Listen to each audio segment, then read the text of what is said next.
ইলিশ মাছের মাথা বাটা। দেখো তো বন্ধুরা কি করে করা হচ্ছে। ইলিশ মাছের মাথাটাকে প্রথমে বেটে নিয়ে কড়াইতে নেড়ে নিলাম ভালো করে।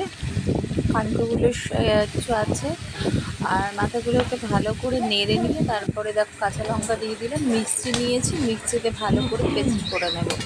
লঙ্কাগুলো দিয়ে একসাথেই পেস্ট করব। দেখতে থাকো তোমরা বন্ধুরা।